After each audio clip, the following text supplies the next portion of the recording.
ಸಂಸ್ಕಾರ ಸುರಭಿ ಯೂಟ್ಯೂಬ್ ಚಾನಲ್ನ ಎಲ್ಲ ವೀಕ್ಷಕ ಬಂಧುಗಳಿಗೂ ಜೈ ಶ್ರೀರಾಮ್.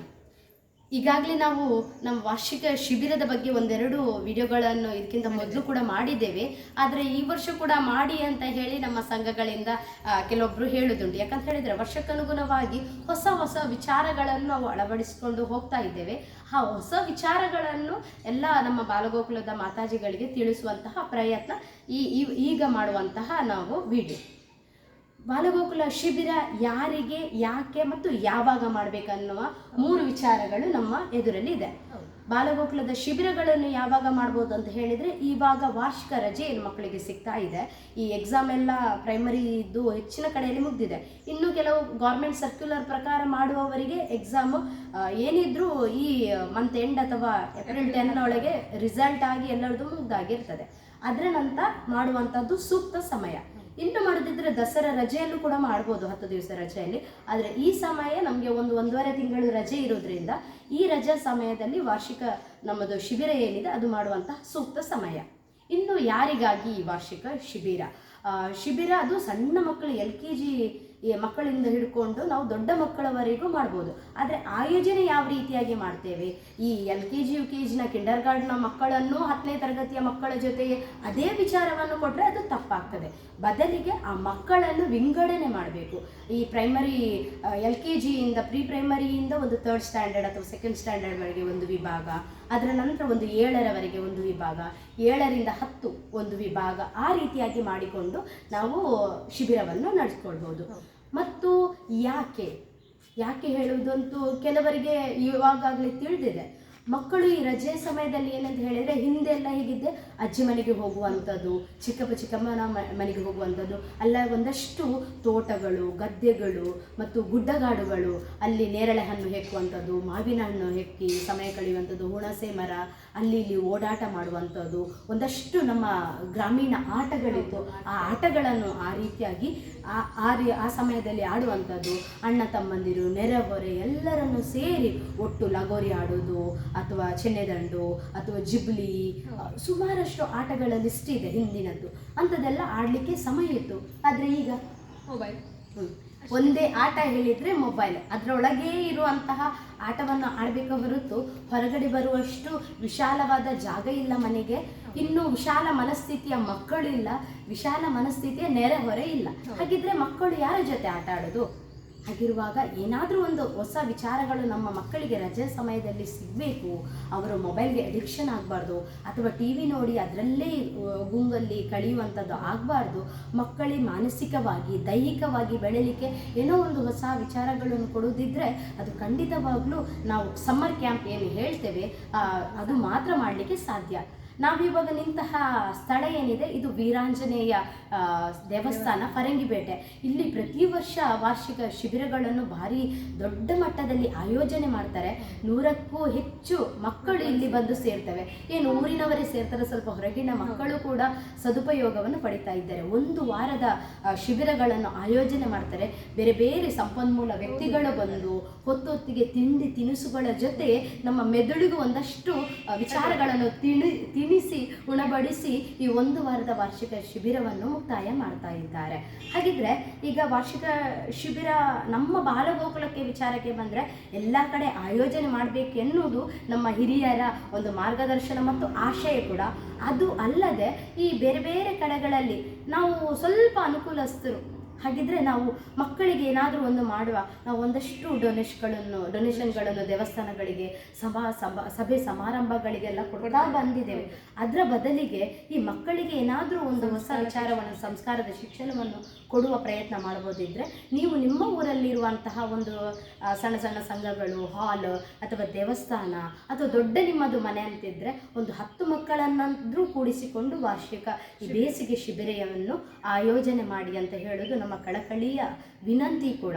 ಹಾಗೆ ಈ ಶಿಬಿರಕ್ಕೆ ಮಕ್ಕಳನ್ನು ಯಾಕೆ ಜೋಡಿಸ್ಕೊಳ್ಬೇಕು ಅಂತ ಹೇಳಿದ್ರೆ, ಇಲ್ಲಿ 100ಕ್ಕಿಂತಲೂ ಹೆಚ್ಚು ಮಕ್ಕಳು ಸೇರ್ತಾರೆ. ಬೇರೆ ಬೇರೆ ರೀತಿಯ ಮನಸ್ಥಿತಿಯ ಮಕ್ಕಳಿರ್ತಾರೆ, ಜೊತೆಗೆ ಬೇರೆ ಬೇರೆ ರೀತಿಯಾದಂತಹ ಟ್ಯಾಲೆಂಟ್ ಕೂಡ ಅವರಿಗಿರುತ್ತೆ. ಆಗ ಬೇರೆ ಮಕ್ಕಳನ್ನು ನೋಡಿದಾಗ ಅವನು ಹಾಗಿದ್ದಾನೆ, ಅವನು ವೇದಿಕೆಗೆ ಬರ್ತಾನೆ, ಆ ಮಕ್ಕಳು ಹೊಸ ಚಟುವಟಿಕೆಗಳನ್ನು ಮಾಡ್ತಾ ಇದ್ದಾರೆ ಅಂತ ನೋಡಿ ಆ ಮಕ್ಕಳಿಗೆ ನಾನು ಬೆಳಿಬೇಕೆನ್ನುವಂತಹ ಆಸೆ ಹೆಚ್ಚಾಗ್ತದೆ. ಹಾಗೆ ವಾತಾವರಣ ಕೂಡ ಅವರ ಮನಸ್ಥಿತಿಯನ್ನು ಬದಲಾವಣೆ ಮಾಡುವತ್ತ ಬೆಳೆಸಲಿಕ್ಕೆ ಸಹಾಯ ಮಾಡಿದೆ. ನಾನು ಮುಂದೆ ಹೋಗಬೇಕು, ಏನಾದರೂ ಒಂದು ಹೊಸ ವಿಚಾರ ಕಲಿಬೇಕು, ನನ್ನನ್ನು ಕೂಡ 4 ಮಂದಿ ಗುರುತಿಸುವಂತವರಾಗಬೇಕು ಎನ್ನುವಂತಹ ಮನಸ್ಥಿತಿ ಇಲ್ಲಿ ಬೆಳೀತದೆ. ಖಂಡಿತವಾಗ್ಲು. ಮತ್ತು ಒಂದಷ್ಟು ಅಜೆಂಡಾಗಳನ್ನು ಇಟ್ಟಿದ್ದೇವೆ, ಏನೆಲ್ಲ ನಾವು ಈ ಶಿಬಿರದಲ್ಲಿ ಜೋಡಿಸುವಂತಹ ವಿಚಾರಗಳು ಅಂತ ಹೇಳಿದರೆ, ನಾವು ಈಗಾಗಲೇ 2 ವಿಡಿಯೋಗಳನ್ನು ಮಾಡುವಾಗ ನೀವು ಅದರಲ್ಲಿ ನೋಡಿರ್ಬೋದು. ಮೊದಲನೇದಾಗಿ ಮಕ್ಕಳಿಗೆ ಒಂದು ದೈನಂದಿನ ಶ್ಲೋಕಗಳನ್ನು ಕಲಿಸುವಂಥದ್ದಾಗಿರ್ಬೋದು, ಸಾಮಾನ್ಯ ಸಣ್ಣ ಸಣ್ಣ ಕಥೆಗಳನ್ನು ಹೇಳುವಂಥದ್ದು. ಅದು ಅಂತ ಹೇಳಿದರೆ ಸಣ್ಣ ಸಣ್ಣ ಕಥೆಗಳು ಅವರ ಮನ ಮುಟ್ಟುವಂಥದ್ದಾಗಿರಬೇಕು. ಅದನ್ನು ಹಾಸ್ಯಾಸ್ಪದವಾಗಿ ನಾಟಕೀಯವಾಗಿ ಮಾಡಿ ತೋರಿಸುವಂಥದ್ದನ್ನು ಮಾಡಬೇಕು. ಇನ್ನು ಭಜನೆಗಳು, ಕುಣಿತ ಭಜನೆ ಆಗಿರ್ಬೋದು ಅಥವಾ ಸಣ್ಣ ಸಣ್ಣ ಭಜನೆಗಳನ್ನು ಮಕ್ಕಳಿಗೆ ಕಲಿಸಿಕೊಡುವಂಥದ್ದು, ಭಗವದ್ಗೀತೆಯ ಶ್ಲೋಕಗಳು ಮತ್ತು ಪೌರಾಣಿಕ ಕಥೆಗಳಲ್ಲಿ ಬರುವಂಥ ನಾಟಕೀಯ ಪಾತ್ರವಾಗಿ ಮಕ್ಕಳಿಗೆ ಸಣ್ಣ ಸಣ್ಣದಾಗಿ ಕಲಿಸಿಕೊಡುವಂಥದ್ದು, ಏಕಪಾತ್ರಾಭಿನಯ, ಮುಖವರ್ಣಿಕೆ ಮಕ್ಕಳಿಗೆ ತುಂಬ ಖುಷಿ ಕೊಡ್ತದದ್ದು. ಇನ್ನು ಈ ನಾವು ಗೆರಟೆಗಳೇನಿದೆ ಅದರಲ್ಲಿ ಕಲಾಕೃತಿಗಳನ್ನು ಮಾಡುವಂಥದ್ದು, ಮಕ್ಕಳಲ್ಲಿ ಪ್ಲಾಸ್ಟಿಕ್ ವಸ್ತುಗಳಿರ್ತದೆ, ಆ ಪ್ಲಾಸ್ಟಿಕ್ ವಸ್ತುಗಳಲ್ಲಿ ಕ್ರಾಫ್ಟ್ಗಳನ್ನು ತಯಾರಿಸುವಂಥದ್ದು. ಹೌದು, ಆರ್ಟ್ ಬೈ ವೇಸ್ಟ್. ಮತ್ತು ಮನೆಯಲ್ಲಿ ಸಿಗುವಂತಹ ಕೆಲವಲ್ಲಿ ಬಿಸಾಡಿದಂಥ ವಸ್ತುಗಳಾಗಿರ್ಬೋದು, ನಮ್ಮ ಇವಾಗ ಮುಗ್ದಿರುವ ಪುಸ್ತಕಗಳಾಗಿರ್ಬೋದು, ಅದನ್ನು ನಾವು ಗಾರ್ಬೇಜಿಗೆ ಅಥವಾ ಹೇಗೋ ವೇಸ್ಟ್ ಮಾಡಿ ಬಿಸಾಡ್ತೇವೆ, ಅದರಲ್ಲಿ ನಾವು ಗೂಡು ದೀಪಗಳನ್ನು ತಯಾರಿಸುವಂಥದ್ದು ಮಾಡ್ಬೋದು. ಇನ್ನು ನಾವು ಬೇರೆ ವಿಚಾರಗಳನ್ನು, ರಂಗೋಲಿಯನ್ನು ಕಲಿಸುವಂಥದ್ದನ್ನು ಮಾಡ್ಬೋದು. ಇನ್ನು ನಾವು ಹೂ ಕಟ್ಟುವುದನ್ನು ಕಲಿಸ್ಬೋದು. ಇವಾಗ ನೋಡ್ಬೋದು, ಬೇರೆ ಬೇರೆ ಹೂಗಳಿಂದ ವಿಶೇಷ ಮಾದರಿಯಲ್ಲಿ ವಿನ್ಯಾಸದಲ್ಲಿ ಹೂ ಕಟ್ಟುವುದನ್ನು ಮಹಿಳೆಯರು ಕಲ್ತಿದ್ದಾರೆ. ಅದನ್ನು ಸಣ್ಣ ಮಕ್ಕಳಿಗೆ ಕಲಿಸಿದರೆ ನಾವು ದಿನಾಲೂ ಅವರ ಮನೆಯಲ್ಲಿ ಆಗುವಂಥ ಮಲ್ಲಿಗೆ ಆಗಿರ್ಬೋದು, ಅಬ್ಬಲಿಗೆ ಅಥವಾ ಕಾಕಡ ಅಂತ ಮಲ್ಲಿಗೆ ಹೂಗಳೇನಾಗ್ತದೆ ಅದನ್ನು ದೇವರಿಗೆ ಇಡಲಿಕ್ಕೆ ಮಕ್ಕಳಿಗೆ ಪ್ರೇರೇಪಿಸುವಂಥದ್ದು, ಪ್ರತಿನಿತ್ಯ ಪೂಜಾ ವಿಧಾನಗಳನ್ನು ಕಲಿಸಿಕೊಡುವಂಥದ್ದು. ಅಥವಾ ದೈನಂದಿನ ನಾವು ಚಟುವಟಿಕೆಯಲ್ಲಿ ನಾವು ಮಾಡುವಂಥ ರೀತಿಗಳು ಕೆಲವೊಂದು ಬದಲಾವಣೆಗಳಿರಬೇಕು. ಯಾವ ರೀತಿಯಾಗಿ ಬ್ರಷ್ ಮಾಡುವುದು, ಯಾವ ರೀತಿ ಎಷ್ಟು ಹೊತ್ತು ಸ್ನಾನ ಮಾಡಬೇಕು, ಎಷ್ಟು ಹೊತ್ತು ನಾವು ದಿನಕ್ಕೆ ಮಲಗುವಂಥದ್ದು, ಸಣ್ಣ ಸಣ್ಣ ವಿಚಾರಗಳು ಮಕ್ಕಳಿಗೆ ಗೊತ್ತಿಲ್ಲ, ಒಟ್ಟು ದಿನಗಳು ಮುಗಿತಾ ಇದೆ ಅಂಥ ವಿಚಾರಗಳನ್ನು ತಿಳಿಸುವಂಥದ್ದನ್ನು ಮಾಡ್ಬೋದು. ಅದು ಬಿಟ್ಟರೆ ಬೇರೆ ನಾವು ಸಂಚಾರಿ ಶಿಬಿರಗಳನ್ನು ಮಾಡ್ಬೋದು. ಯಾಕಂತೇಳಿ ಒಂದೇ ಇದ್ದೇ ಜಾಗದಲ್ಲೇ ನಾವು ಶಿಬಿರಗಳನ್ನು ಆಯೋಜನೆ ಮಾಡುವ ಬದಲು ಬೇರೆ ಬೇರೆ ನಮ್ಮ ಮನಸ್ಥಿತಿಗೆ ಹೊಂದುವಂಥ ಮನೆಗಳು ಸಿಗ್ತದೆ, ಆ ಮನೆಯಲ್ಲಿ ಕೂತು ನಾವು ಶಿಬಿರಗಳನ್ನು ಮಾಡ್ಬೋದು. ಆ ಊಟದ ವ್ಯವಸ್ಥೆನ ಆ ಮನೆಯವರೇ ನೋಡಿಕೊಳ್ಳುವಂಥದ್ದನ್ನು ತುಂಬ ಖುಷಿಯಿಂದ ಖಂಡಿತವಾಗ್ಲೂ ಮಾಡ್ತಾರೆ. ಇನ್ನು ಸಂಚಾರಿ ಶಿಬಿರದಲ್ಲಿ ಬೇರೆ ಜೋಡಣೆ ಮಾಡೋದಿದ್ರೆ ನಮ್ಮ ಹತ್ತಿರ ಅಂದರೆ ನಾವು ಇಲ್ಲಿ ಇರುವ ಜಾಗಕ್ಕಿಂತ ಹತ್ತಿರದಲ್ಲಿ ದೇವಸ್ಥಾನಗಳಿರ್ಬೋದು, ಯಾವುದೋ ಒಂದು ಸಂಘ ಸಂಸ್ಥೆಗಳಿದೆ, ಅಲ್ಲಿ ಮಕ್ಕಳನ್ನು ಕರ್ಕೊಂಡು ಹೋಗಿ ಅಲ್ಲಿ ನಾವು ಶಿಬಿರಗಳನ್ನು ಮಾಡ್ಬೋದು. ಅಥವಾ ದೊಡ್ಡ ತೋಟದ ಮಧ್ಯದಲ್ಲಿ ಆ ದಿವಸ ಒಂದು ಪಾಠವನ್ನು ಮಾಡುವಂಥದ್ದನ್ನು ಕೂಡ ಮಾಡ್ಬೋದು. ಇನ್ನು ವಿಚಾರಗಳು ಹೇಳಿದರೆ ಬಾಲಗೋಕುಲದಲ್ಲಿ ನಾವು ಯಾವುದೆಲ್ಲ ವಿಚಾರಗಳನ್ನು ಜೋಡಿಸಬೇಕು ಅಂತ ಹೇಳಿದ್ದೇವೆ. ಇನ್ನೂ ಹೊಸ ವಿಚಾರಗಳು ಕೊನೆಯ ದಿವಸಗಳಲ್ಲಿ ಮಕ್ಕಳಿಗೆ ಇನ್ನೂ ಮನೋರಂಜನೆ ಕೊಡಬೇಕಂತಿದ್ರೆ ಸಾಂಸ್ಕೃತಿಕ ಕಾರ್ಯಕ್ರಮಗಳನ್ನು ಆಯೋಜನೆ ಮಾಡ್ಬೋದು. ಅಲ್ಲಿ ಬರ್ತಿರುವಂತಹ ಶಿಕ್ಷಾರ್ಥಿಗಳಲ್ಲೇ ಒಂದು 10 ಮಕ್ಕಳ ಗುಂಪನ್ನು ಮಾಡಿ ನೃತ್ಯವೋ ಕುಣಿತ ಭಜನೆ ಅಥವಾ ಕಥೆಗಳನ್ನು ಹೇಳುವಂಥದ್ದು, ಕಲಿಸಿದ ವಿಚಾರವನ್ನು ಪೋಷಕರಿಗೆ ಮಾಡಿ ತೋರಿಸುವಂಥದ್ದು ಅಥವಾ ನಾಟಕ ಅಭಿನಯವನ್ನು ಮಾಡಿ ತೋರಿಸುವಂಥದ್ದು ಮಾಡ್ಬೋದು. ಇನ್ನು ಮಕ್ಕಳಿಗೆ ಒಂದು ವಿಚಾರವನ್ನು ಕೊಟ್ಟು ಅದಕ್ಕೊಂದು 10 ನಿಮಿಷದಲ್ಲಿ ತಯಾರಾದಂತಹ ವಿಚಾರವನ್ನು ಪ್ರಸ್ತುತಪಡಿಸುವ ಇದರ ಮೂಲಕ ಅವರ ಮನಸ್ಥಿತಿ ವೇಗವಾಗಿ ಆಲೋಚನೆಗೆ ಸೂಕ್ತ ಆಗ್ತದೆ. ಇದರ ಮೂಲಕ ಮಕ್ಕಳ ಮೆದುಳು ಚುರುಕಾಗ್ತದೆ, ಅವರು ಕೂಡ ತಮ್ಮನ್ನು ತಾವು ಪ್ರದರ್ಶಿಸಲಿಕ್ಕೆ ಸಹಾಯನೂ ಆಗ್ತದೆ. ಒಂದೊಂದು ನಾಯಕರು ಇಲ್ಲಿಂದ ಹೊರ ಹೋಗ್ತಾರೆ, ನಾಯಕತ್ವ ಶಿಬಿರ ಏನು ಮಾಡ್ತಾರೆ, ಈ ನಾಯಕತ್ವ ಶಿಬಿರ ಎಲ್ಲವೂ ನಿಮಗೆ ಈ ಶಿಬಿರಗಳಲ್ಲಿ ನಿಮಗೆ ನೋಡಲಿಕ್ಕೆ ಸಿಗ್ತದೆ. ಮತ್ತೇನು ಹೇಳಿದರೆ ಮಕ್ಕಳಿಗೆ ಸಣ್ಣ ಹತ್ತಿರದಲ್ಲಿರುವಂಥ ಪಿಕ್ನಿಕ್ಗೆ ಕರ್ಕೊಂಡು ಹೋಗೋದು, ಕಿರು ಪ್ರವಾಸ, ಹತ್ತಿರದಲ್ಲಿರುವ ದೇವಸ್ಥಾನ, ಎಲ್ಲ ಮಕ್ಕಳು ಅಲ್ಲಿ ಹೋಗದಿರ್ಬೋದು, ಅಥವಾ ಚಾರಣ ರೀತಿಯಲ್ಲಿ ಕರ್ಕೊಂಡು ಹೋಗೋದು, ಬರೀ ಕಾಲಲ್ಲಿ ದೇವಸ್ಥಾನಕ್ಕೆ ಕರ್ಕೊಂಡು ಹೋಗೋದು, ಅಥವಾ ಹತ್ತಿರದ ದೇವಸ್ಥಾನ ಎಲ್ಲರೂ ಸೇರಿ ಬೆಳಿಗ್ಗೆ ಅವರ ಮಕ್ಕಳನ್ನು ಕರ್ಕೊಂಡು ಹೋಗುವಂಥದ್ದು, ಅಥವಾ ಹತ್ತಿರದಲ್ಲಿರುವ ರೈಲು ಪ್ರಯಾಣ ಮಾಡುವಂಥದ್ದು, ಹತ್ತಿರದಲ್ಲಿರುವಂತಹ ನಾವು ಪಾರ್ಕ್ ಇದ್ದರೆ ಅಲ್ಲಿ ಕರ್ಕೊಂಡು ಹೋಗೋದು, ಅಥವಾ ಒಂದು ನಮಗೆ ಏನು ಹೇಳ್ತೇವೆ ಬೀಚ್ ಏನಾದರೂ ಇದ್ದರೆ ಅಲ್ಲಿಗೆ ಕರ್ಕೊಂಡು ಹೋಗೋದು. ಒಟ್ಟು ಮಕ್ಕಳಿಗೆ ಮನರಂಜನೆ ಸಿಗಬೇಕು, ಒಂದಷ್ಟು ವಿಚಾರಗಳು ಅವರ ತಲೆಗೆ ಹೋಗಿರಬೇಕು ಮತ್ತು ಅವರ ರಜೆಯನ್ನು ಚೆನ್ನಾಗಿ ಕಲಿಸಬೇಕು. ಇಲ್ಲಿ ಪುಸ್ತಕದ ಒತ್ತಡ, ಪೆನ್ನು, ಪೆನ್ಸಿಲು, ಸ್ಲೇಟು ಅದು ಯಾವುದು ಒತ್ತಡ ಇಲ್ಲದೆ ಒತ್ತಡ ರಹಿತ ಅವರು ಅಧ್ಯಯನ ಏನಿದೆ ಅದನ್ನು ಮಾಡುವಂಥದ್ದು ಆಗಬೇಕು. ಇನ್ನು ನಾವು ವಿಚಾರಗಳನ್ನು ಹೇಳಿದರೆ ಈ ಬಾಲಗೋಕುಲದಲ್ಲಿ ನಾವು ಈ ವಿಡಿಯೋದಲ್ಲಿ ನಿಮಗೆ ಸುಮಾರಷ್ಟು ಶಿಬಿರದ ವಿಚಾರಗಳು ತಿಳಿದಿರ್ಬೋದು. ಇನ್ನೂ ವಿಷಯ ಅಂತ ಹೇಳಿದರೆ ಸಂಪನ್ಮೂಲ ವ್ಯಕ್ತಿಗಳನ್ನು ಹೇಗೆ ಜೋಡಿಸುವಂಥದ್ದು. ಸಂಪನ್ಮೂಲ ವ್ಯಕ್ತಿಗಳನ್ನು ಹುಡುಕುವಾಗ ನಮ್ಮ ಊರಲ್ಲಿರುವ ಶಿಕ್ಷಕರ ಪಟ್ಟಿಯನ್ನು ನಾವು ಮೊದಲು ಮಾಡಬೇಕು.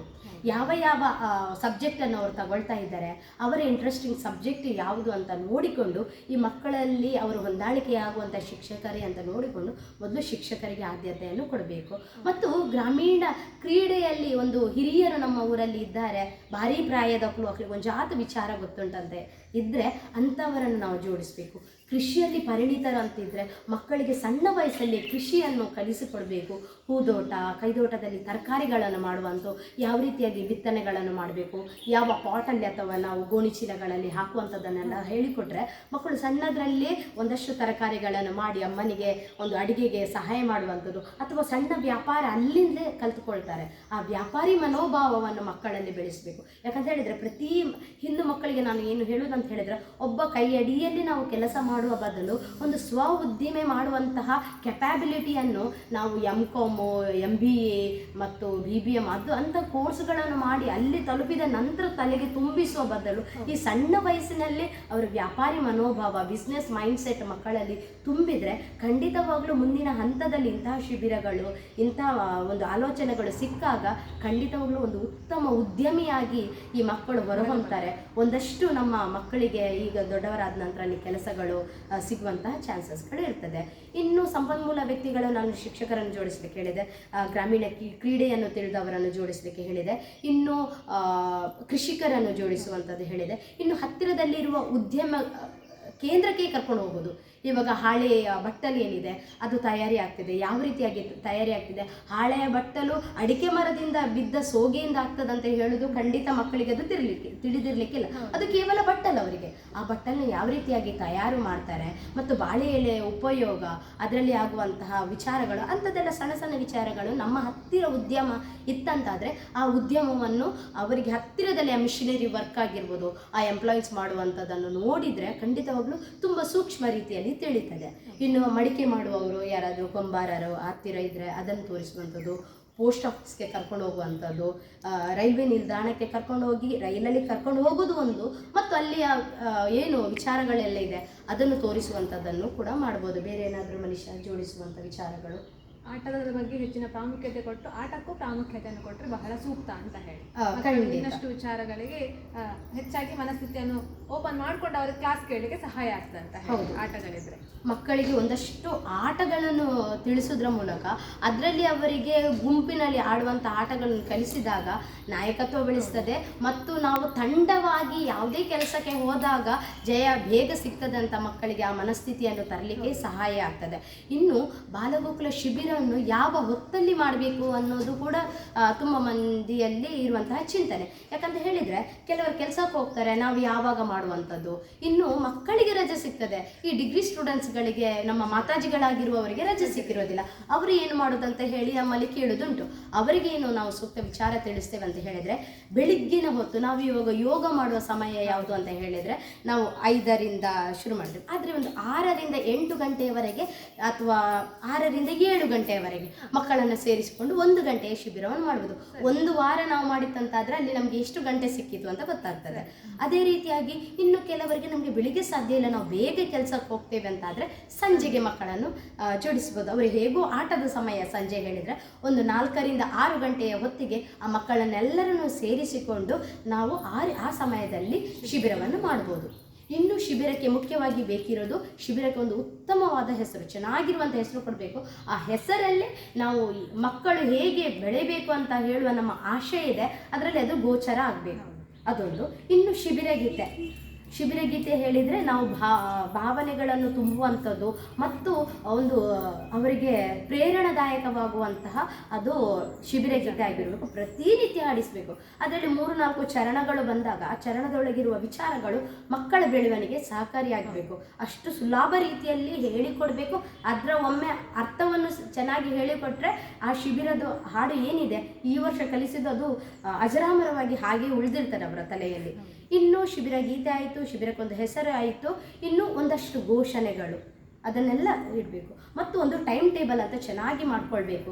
ಶಿಬಿರದ ಹೆಸರನ್ನು ಬರೆದು ಅದಕ್ಕೆ ಯಾವ ಯಾವ ಸಮಯ, ಇಷ್ಟು ದಿವಸದ್ದು, ಯಾರನ್ನು ಜೋಡಿಸಿದ್ದೇವೆ ಎಲ್ಲವನ್ನು ಹಾಕಿ ಒಂದು ಮಕ್ಕಳ ತಂಡವನ್ನು ಒಂದು ಮಾಡಿ ವಾಟ್ಸಪ್ ಗ್ರೂಪ್ ಮಾಡಿ ಮಕ್ಕಳಿಗೆ ಅವೆಲ್ಲ ವಿಚಾರಗಳಿದೆ ಅಂತ ಹೇಳಿ ಒಂದು ವಾರ ಮುಂಚಿತವಾಗಿ ಕಳಿಸಿದಾಗ ಇಷ್ಟೆಲ್ಲ ವಿಚಾರಗಳು ಇದೆಯಾ ಅಂತ ಹೇಳಿಕೊಂಡು ಪೋಷಕರಿಗೂ ಖುಷಿಯಾಗ್ತದೆ, ಮಕ್ಕಳಿಗೂ ಖುಷಿಯಾಗ್ತದೆ. ಖಂಡಿತವಾಗಲೂ ನಮ್ಮ ಶಿಬಿರದಲ್ಲಿ ಅವರು ಪೂರ್ಣ ರೀತಿಯಲ್ಲಿ ತೊಡಗಿಕೊಳ್ತಾರೆ.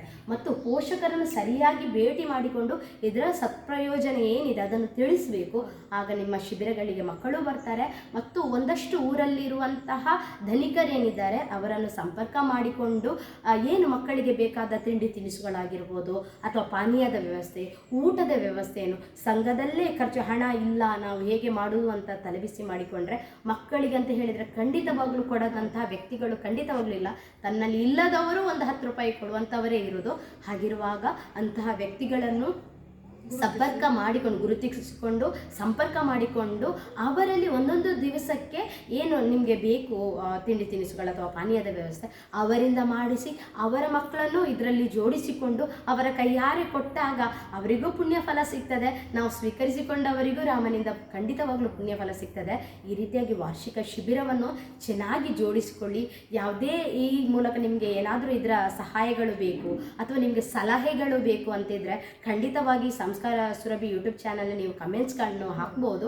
ನಾವು ಯಾವ ರೀತಿಯಾಗಿ ನಿಮಗೆ ಜೋಡಿಸಬೇಕು, ನಿಮ್ಮ ಸ್ಥಳಾವಕಾಶಕ್ಕೆ ಸರಿಯಾಗಿ ಹೊಂದುವಂಥ ಶಿಬಿರ ಹೇಗೆ, ಎಷ್ಟು ದಿವಸದ್ದು ಆಯೋಜನೆ ಮಾಡ್ಬೋದು ಮತ್ತು ನಿಮಗೆ ಕೆಲವೊಂದು ವಿಷಯಕ್ಕೆ ಬೇಕಾದ ಸಂಪನ್ಮೂಲ ವ್ಯಕ್ತಿಗಳನ್ನು ಯಾವ ರೀತಿಯಾಗಿ ನೀವು ಸಂಪರ್ಕ ಮಾಡ್ಬೋದು, ಜೋಡಿಸ್ಬೋದು ಅಂತ ಖಂಡಿತ ತಿಳಿಸುವಂಥ ಪ್ರಯತ್ನ ನಮ್ಮಿಂದ ಸಾಧ್ಯವಾಗುವಷ್ಟು ಮಟ್ಟಿಗೆ ಖಂಡಿತವೂ ಇಬ್ಬರು ಸೇರಿಕೊಂಡು ಮಾಡ್ತೇವೆ ಎನ್ನುವಂತಹ ಭರವಸೆ ನಿಮ್ಮ ಮುಂದೆ ಇಡ್ತಾ ಎಲ್ಲರಿಗೂ ಧನ್ಯವಾದಗಳು.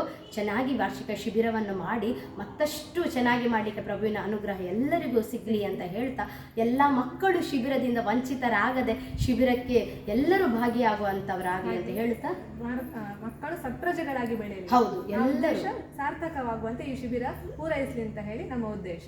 ಆ ನಿಟ್ಟಿನಲ್ಲಿ ಎಲ್ಲರಿಗೂ ಕೂಡ ಈ ಶಿಬಿರದ ಬಗ್ಗೆ ಮಾಹಿತಿಯನ್ನು ಕೇಳಿದ್ದೀರಿ. ಆ ನಿಟ್ಟಿನಲ್ಲಿ ಎಲ್ಲರಿಗೂ ಕೂಡ ಧನ್ಯವಾದಗಳನ್ನು ತಿಳಿಸ್ತಾ ಇವತ್ತಿನ ಖಂಡಿತವಾಗ್ಲು ರಾಮ್. ಅದಕ್ಕಿಂತ ಮೊದಲು ಹೇಳೋದು ಇದನ್ನು ಈ ಶಿಬಿರದ ವಿಡಿಯೋ ಇದೆ ಆದಷ್ಟು ಶೇರ್ ಮಾಡಿ. ಯಾಕಂತ ಹೇಳಿದ್ರೆ ಬಾಲಗೋಕುಲಕ್ಕೆ ಸೀಮಿತ ಅಲ್ಲ, ಬಾಲಗೋಕುಲದ ಅಲ್ಲದ ಮಕ್ಕಳಿಗೂ ಕೂಡ ಇದು ತಲುಪಬೇಕು. ಅಲ್ಲಿ ಕೂಡ ಅಲ್ಲಲ್ಲಿ ಊರುಗಳಲ್ಲಿ ಬಾಲಗೋಕುಲ ಇಲ್ಲ ಅಂದಿದ್ರು ಖಂಡಿತವಾಗ್ಲೂ ನಮಗೆ ಬೇಜಾರಿಲ್ಲ. ಮಕ್ಕಳಿಗೆ ಒಟ್ಟು ಈ ಶಿಬಿರದ ಅವರಿಗೆ ಮಹತ್ವ ಮತ್ತು ಪ್ರಯೋಜನ ಎಲ್ಲರಿಗೂ ಸಿಗುವಂತಾಗಲಿ ಅಂತ ಆಶಯ ನಿಮ್ಮ ಮುಂದೆ ಇಡುತ್ತಾ